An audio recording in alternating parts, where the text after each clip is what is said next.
Assalamualaikum warahmatullahi wabarakatuh. Bismillah, alhamdulillah, salatu wassalamu ala rasulillah wa ala alihi wa sahbihi wa man walah. La hawla wa la quwata illa billah, amma ba'd.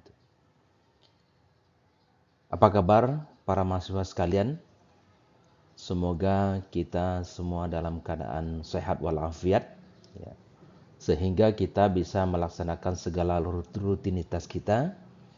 Terutama pada kesempatan ini kita akan melanjutkan pembahasan materi mata kuliah kita penerbitan grafis dan elektronik, di mana dalam kesempatan ini pada pertemuan ini kita akan membahas tentang buku, tentang artikel, opini dan aspek-aspek yang berkaitan dengan tiga hal ini.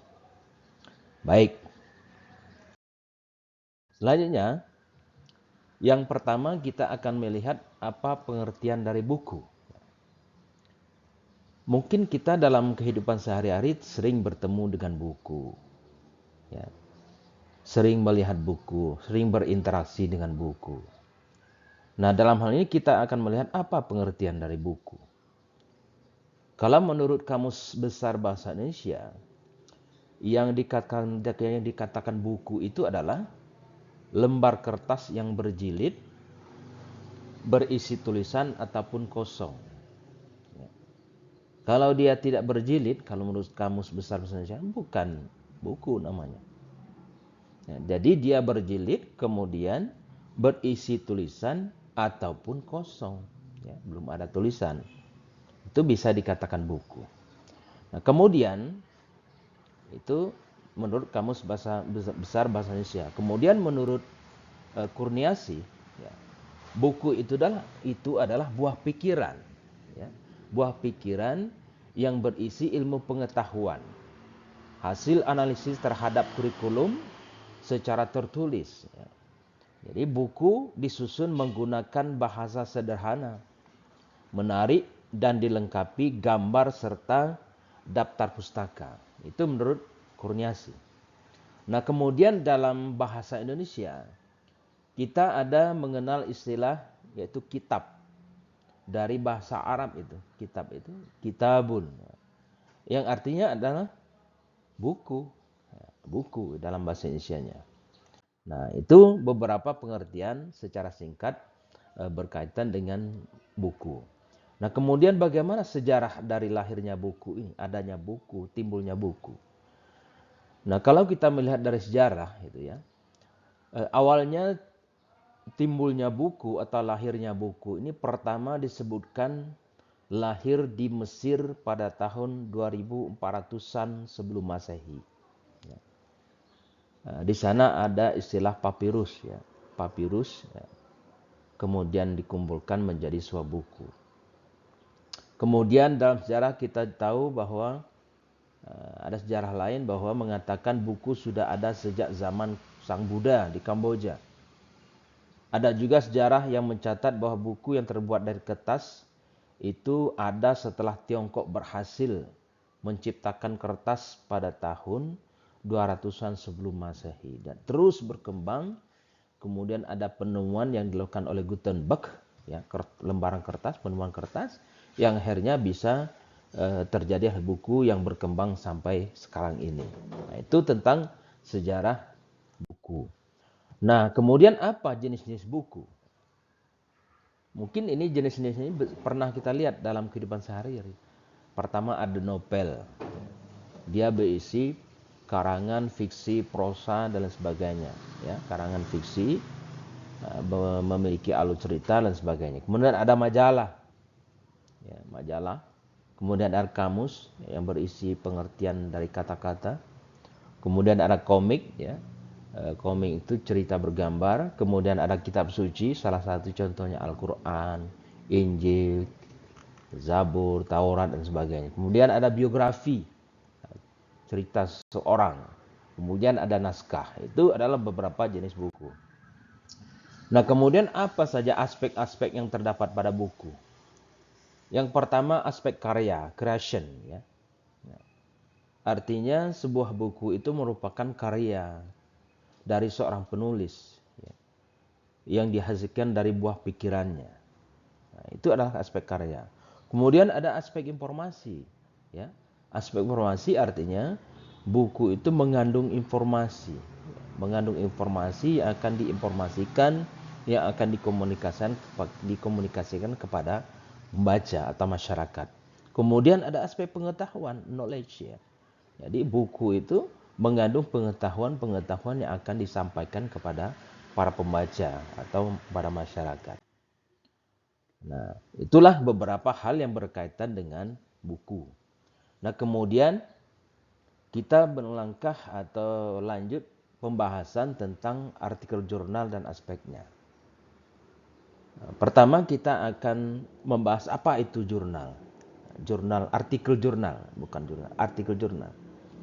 Nah, dalam hal ini ada pengertian yang diungkapkan oleh Bahdin Nur Tanjung bahwa yang dikatakan artikel jurnal ilmiah itu karya tulis, ya, karya tulis yang dirancang untuk dimuat dalam jurnal atau buku, kumpulan artikel yang ditulis dengan tata cara ilmiah dan mengikuti pedoman atau konvensi ilmiah yang telah disepakati atau yang telah ditetapkan. Nah, artikel ilmiah ini dapat diangkat dari hasil hasil penelitian lapangan, ya, hasil pemikiran, bisa juga hasil kajian pustaka ataupun hasil pengembangan dari satu proyek. Nah, itu yang dinamakan dengan artikel jurnal ilmiah. Nah, dari beberapa pengertian yang pernah kita baca, dapat kita pahami bahwa yang dikatakan artikel jurnal ilmiah itu adalah tulisan atau karya tulis yang merupakan hasil pemikiran atau hasil penelitian yang berisi informasi faktual, ya. Informasinya faktual dan menarik pembaca yang dimuat dalam media massa cetak khusus. Nah, itu yang dinamakan dengan artikel jurnal ilmiah. Kemudian apa ciri-ciri umum dari artikel jurnal ilmiah ini? Yang pertama, artikel ditulis berdasarkan pandangan dari penulis atau view, ya. Pandangan penulisnya. Kemudian artikel merupakan karya intelektual atau karya pemikiran. Kemudian artikel berisi ungkapan masalah dan memberikan problem solving, ya. Memberikan pemecahan masalah, tidak hanya mengungkapkan masalah tapi ada problem solving, ada solusinya, ya. Kemudian isinya singkat, padat dan tuntas. Artinya penulisan artikel tidak bertele-tele dan ada solusi permasalahannya. Nah, kemudian artikel itu harus merupakan gagasan baru, ya. Harus ada gagasan baru. Kemudian bahasanya sederhana, jelas, hidup, menarik, segar, populer, dan komunikatif. Yang ketujuh, artikel itu merupakan buah pikiran yang orisinil, asli, ya. Bukan ciblakan, bukan plagiasi, bukan asal copy paste karya orang lain, kemudian mengaku-ngaku itu karya kita, itu tidak boleh. Nah, kemudian yang kedelapan, menyangkut kepentingan publik seperti misalnya tentang pendidikan, ekonomi, politik, sosial budaya, hukum, dan lain sebagainya. Itu ciri-ciri umum daripada artikel jurnal ilmiah. Nah, kemudian apa sih tujuan penulisan artikel jurnal ilmiah ini? Nah, secara umum tentunya tujuan kita menulis artikel jurnal ilmiah ini selain untuk menawarkan pemecahan masalah biasanya sebagai problem solving, ya, atau memaparkan hasil penelitian yang telah dilakukan. Tujuan penulisan artikel ilmiah ini berguna untuk juga untuk memperoleh angka kredit, ya, sebagai syarat untuk kenaikan jabatan fungsional itu biasanya. Jadi salah satu syarat itu harus dipenuhi. Kalau tidak ada syarat itu, tentunya nanti misalnya seorang dosen itu tidak bisa dipangkat atau seorang guru. Nah, untuk itu dia harus membuat artikel jurnal ilmiah ini. Nah, kemudian kita akan melihat apa sih komponen dari artikel jurnal ilmiah ini. Yang pertama ada judul, ya. Nah, judul itu ibaratnya kepala, ya. Kalau seseorang tidak punya kepala, tidak jelas, ya. Jadi harus ada judul. Apa judul dari artikel itu? Harus jelas judulnya, ya. Kemudian nama penulis. Harus ada nama penulis. Siapa penulisnya ini? Siapa yang bertanggung jawab? Kalau tidak ada penulis, tidak ada yang bertanggung jawab nanti, ya. Itu harus ada. Kemudian abstrak dan kata kuncinya. Intisari dari artikel itu, kemudian kata kuncinya itu harus ada. Kemudian body atau isi dari artikel itu. Isi dari artikel itu ada berapa struktur, sub-subnya. Pertama pendahuluan, itu akan mengupas latar belakang. novelty dari penelitian atau artikel itu apa. Nah, di pendahuluan dijelaskan. Kemudian materi inti dari pembahasan yang kita buat itu apa. Kemudian metodenya, bagaimana metode cara kita alat untuk memecahkan permasalahan penelitian itu. Kemudian hasil penelitian kita bagaimana, apa hasil dari penelitian yang kita lakukan. Baru selanjutnya kita akan melakukan pembahasan, mendiskusikan hasil penelitian itu. Kemudian baru diselesaikan dengan penutup, simpulan dan saran. Dan bagian akhirnya adalah ada daftar pustaka sebagai bentuk pertanggungjawaban akademik, ya, bahwa menunjukkan itu adalah tulisan ilmiah. Artinya kita mengutip beberapa pendapat para ahli dan juga hasil penelitian-penelitian yang pernah dilakukan oleh orang lain. Nah, ini beberapa komponen dari artikel jurnal ilmiah. Nah, kemudian kita akan melihat bagaimana etika penulisan. Mungkin ketika berbicara etika itu tentunya kita tidak bukan hal yang baru tentunya. Etika itu berkaitan dengan tata cara, ya, sopan santun dan sebagainya. Dalam kepenulisan harus ada juga. Jadi etika penulisan itu merujuk pada bahwa kita itu harus menjadi penulis artikel ilmiah yang baik. Artinya, seorang penulis artikel jurnal ilmiah itu juga dituntut untuk jujur, ya. Jujur dan bisa bertanggung jawab terhadap pendapat yang dikemukakannya. Harus jujur dan bertanggung jawab kepada tulisan, kepada penelitian yang dibuatnya. Apakah pendapat itu mengutip dari pendapat orang lain atau murni pendapatnya sendiri. Kalau mengutip pendapat orang lain, maka harus dibuatkan kutipannya bahwa itu pendapat orang lain. Nah, itu. Kalau mengutip pendapat kita, maka kita jelaskan bahwa itu pendapat kita. Nah, itu etika kepenulisan. Itulah beberapa penjelasan berkaitan dengan artikel jurnal ilmiah. Selanjutnya kita akan melihat tentang artikel opini dan aspeknya.